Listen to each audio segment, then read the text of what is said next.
शिवाय। ओम नमः शिवाय।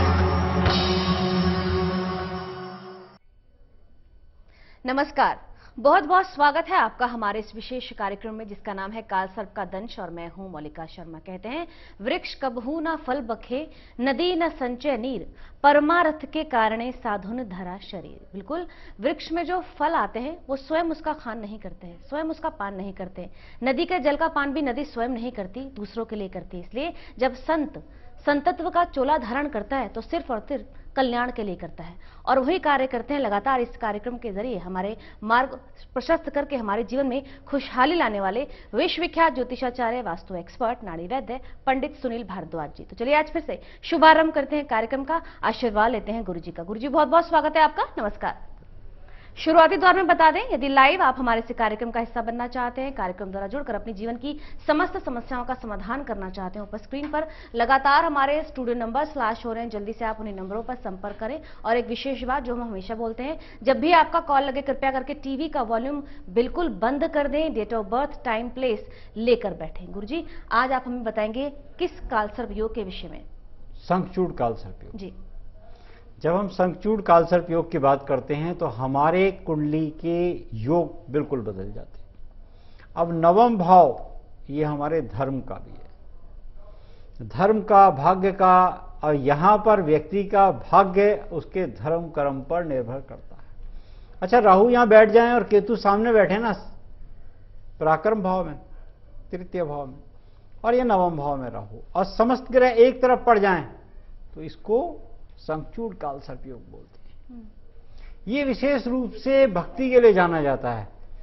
व्यक्ति अपना पूरा जीवन प्रभु की भक्ति में लीन पूरी रहता है। जीवन में अपने भक्ति में ही लीन रहता है, और सबसे बड़ी खास बात होती है बहुत ईमानदार होता है। और अधिक विशेषता जानेंगे आपसे, कॉलर लेंगे पहले हम। गुरु जी हमारे साथ यहाँ पर सरगुण जी जुड़े हैं लुधियाना से। सरगुण जी बहुत बहुत स्वागत है आपका, नमस्कार। गुरु जी से आप बात करें।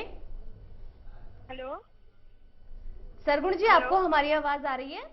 हाँ जी, मेरा नाम सरगुण कौर है, मैं लुधियाने से बोल रही हूँ जी। डेट ऑफ बर्थ बताएं आप अपनी। 16 जुलाई 1994।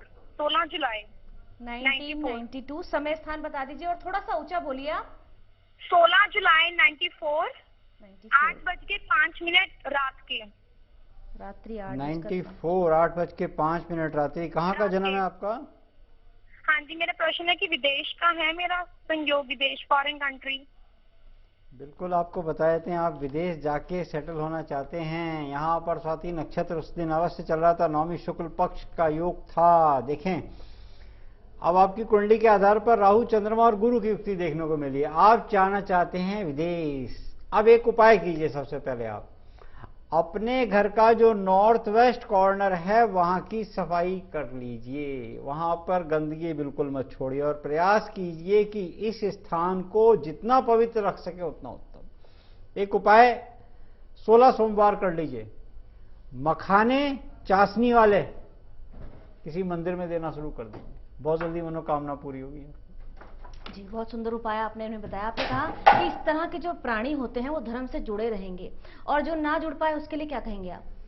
धर्म से अगर नहीं जुड़ सके तो आपको यहां पे एक बात और है, हम चाहते तो हैं, हम चाहते हैं हमारे पास पूरे जीवन में सब कुछ मिल जाए, हमें हमारे पूरे जीवन में सारी चीजें हमारे को मुहैया हो जाए। हम भगवान की पूजा तो करना चाहते हैं, शास्त्र को मानते हैं, मगर हम शास्त्र की नहीं मानते। यही एक बहुत बड़ा व्यक्ति का सबसे बड़ा संकट है। जिस दिन व्यक्ति शास्त्र की मानेगा उस दिन इस कालसर्प का व्यक्ति कभी भी परेशान नहीं होगा। जी, और कहीं ना कहीं व्यक्ति स्वार्थी भी कहा जाए गुरुजी हो जाता है जब परमात्मा से जुड़ता है। तो परमात्मा से जुड़ता नहीं है। हम नहीं मानते कि परमात्मा से व्यक्ति जुड़े और फिर वो संकट में आ जाए। भगवान कृष्ण ने तो स्पष्ट कह दिया, हे महाभाव, कि मेरे पास जो आता है, जो मेरे लिए सोचता है, जो निरंतर मेरा चिंतन करता रहता है, मैं उसका साथ हमेशा बल्कि उसके पीछे चलता हूं। उसके जो चरणों की रज होती है वो माथे पे लगाता हूं। तो वो जुड़ता नहीं है व्यक्ति, वो तो संकट में ही जुड़ता है। दुख में सुमिरन वाला हिसाब है, तो दुख में ही तो सुमिरन करता है, सुख में नहीं करता। सुख में बहुत कम करता है, वो भगत करता है, वो भगत सुख में भी जुड़ा रहता है। कॉलर लेंगे हम। जसबीर जी जुड़े हैं अमृतसर से। जसबीर जी बहुत बहुत स्वागत है आपका, नमस्कार। गुरुजी से आप बात करें। हेलो। जी बोले जसबीर जी। जसबीर बोल रही हूँ, मेरी डेट ऑफ बर्थ है 11 अप्रैल 1984। 11 11 अप्रैल 1984। 84। समय स्थान बता दीजिए। समय है 6:15 सुबह का है। सुबह कितने बजे का है? 6:15 सुबह का। 6:15 सुबह। स्थान कौन सा था? लुधियाना। लुधियाना। क्या प्रश्न पूछना है? जॉब का पूछना है मैंने अपनी। बिल्कुल, अश्लेषा नक्षत्र में जन्म हुआ है, द्वितीय चरण में या कुंडली के आधार पर मेष लगन की कुंडली है। कुंडली में आपकी मंगल वक्री हो गए 4 डिग्री के, और कुंडली के आधार पर यहाँ पर एक चीज देखने को अवश्य मिल रही है, आपकी कुंडली में इस समय शुक्र की महादशा है। और प्रत्यंतर की बात करें तो इस समय शनि के हैं।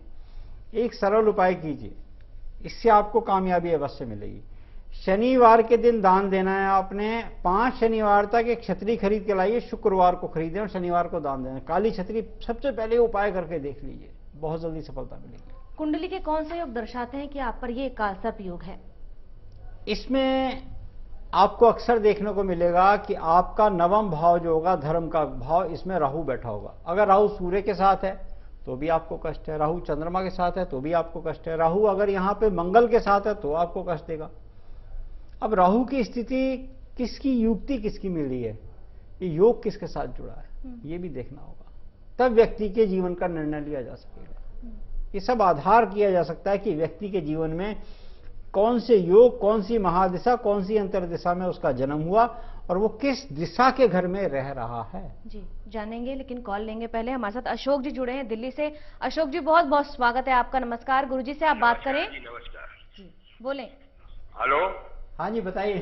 ओ मेरा लड़के के बारे में पूछना था। जी जी बताएं। उसका जन्म है 7 मतलब कि 17 अक्टूबर 1982 को, सुबह 8 बजे का टाइम है उसका। जी स्थान बता दीजिए। जन्म स्थान बताएं। जन्म स्थान दिल्ली है जी। हाँ जी, क्या पूछना चाहते हैं? उसकी शादी नहीं हो रही जी, और उतना उसे सेक्स नहीं मिल रहा। बिल्कुल, सबसे पहले आपको शादी के योग बता देते हैं। यहाँ कुंडली के अंदर हम बात कर रहे हैं यहाँ संचूड़ कालसर्प योग की, और इनकी कुंडली में संचूड़ कालसर्प योग ही है। अब कुंडली के आधार पर यहाँ पर तुला लगन की कुंडली है, गुरु, चंद्रमा और शनि, गज केसरी योग बना हुआ है। अब लगन भाव से गज केसरी योग बना है, मगर शनि भी विराजमान है। और महादिशा की अगर हम बात करेंगे तो इस समय की जो महादिशा चल रही है वो गुरु की महादिशा चल रही है, प्रत्यंतर मंगल के चल रहे हैं। आने वाले मई तक थोड़ा सा कष्ट अवश्य है, मगर उसके बाद की स्थिति बहुत अच्छी हो जाएगी। अब आपने करना क्या है, गुरुवार के दिन एक पीले कपड़े में यथाशक्ति घंटा ले लीजिए। वजन जो है उसका यथाशक्ति हो, आपकी जितनी शक्ति हो, किसी एक देवी के मंदिर में लगा दो। ये अगर उत्तर की दिशा में हो तो अति उत्तम, और आप एक राम के मंदिर में भी लगा दो घंटा, और ये होना चाहिए पूर्व की दिशा में। बस ये काम करके देख लीजिए, बहुत जल्दी मनोकामनाएं पूर्ण। आज हम आपसे वास्तु के विषय में भी जानेंगे, लेकिन कॉल लेंगे पहले। हमारे साथ यहाँ पर किरण जी जुड़ी हैं भिवानी से। किरण जी बहुत बहुत स्वागत है आपका। नमस्कार, गुरुजी से आप बात करें। नमस्कार पंडित जी। कल्याणो जी आपका। हाँ जी, मेरे बेटे के बारे में पूछना है जी। बताइए बताइए, डिटेल बताएं। हाँ जी, उसका है जी 1 अक्टूबर 1994। 1 अक्टूबर 1994। समय और स्थान बताएं। भिवानी जी, भिवानी। और समय बताएं। आज समय। इसके कैरियर के बारे में पूछना है जी, वो अभी गेम कर रहा है जी, बॉक्सिंग। अच्छा, समय बताएं। समय है जी सुबह 8:10। 8:10। हाँ जी, उसका गेम के बारे में बताएं, या जी एजुकेशन की तरफ जाए या गेम की तरफ जाए।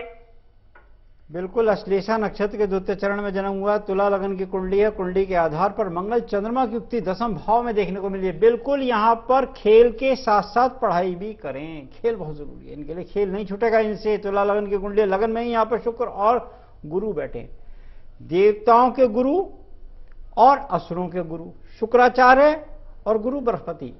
ये योग भी कभी कभी व्यक्ति को बड़ी ऊंचाई देता है, नेम फेम भी देता है। और आपने करना क्या है इसके लिए, एक घर के अंदर जो आपका पूरब की दिशा है वहां पर एक यंत्र लगा दें। अगर हो सके तो सूर्य यंत्र लगा दें, नहीं तो हृदय आदित्य स्तोत्र से 125 ग्राम का सूर्य बनवाकर स्थापित करा के लगा दें। बहुत जल्दी आपकी मनोकामनाओं की पूर्ति होगी। जी गुरुजी, हमने देखा है जब आप उपाय बताते हैं तो उसमें वास्तु का पुट सदैव रखते हैं कि वास्तु को कहीं ना कहीं स्थान आप जरूर दें। दिशाओं का ज्ञान बहुत जरूरी है। दिशाओं के बिना आप कुछ नहीं कर सकते, आप दिशा के बिना कुछ नहीं चल सकते। 10 दिक्पाल कहते हैं ना, 64 योगिनी गावत नृत्य कर भैरव। जी तो आपको दिशाओं के अनुकूल ही चलना पड़ेगा, उनके आप विरुद्ध या नेचर से विरुद्ध नहीं चल सकते आप। जी। हम किसी भी बात में नहीं बता सकते। देखिए, सूर्य यहां से निकलेंगे तो वहीं से निकलेंगे, सूर्य पश्चिम में छुपेंगे, वो तो उसमें नेचर है। जी अच्छा, 2 हवा होती हैं, पूर्व और पश्चिम। एक साउथ पोल होता है, वो डेड है, नॉर्थ पोल पुल करता है। ये तो नेचर है, इसको नेचर के बाहर आप नहीं जा सकते। जी गुरुजी, प्रश्न मेरा पूरा नहीं हुआ, पूरा करूंगी, लेकिन फिलहाल यहाँ पर वक्त हुआ एक छोटे से ब्रेक का, कहीं मत जाइएगा। आपके फोन कॉल्स के साथ हम पुनः हाजिर होते हैं।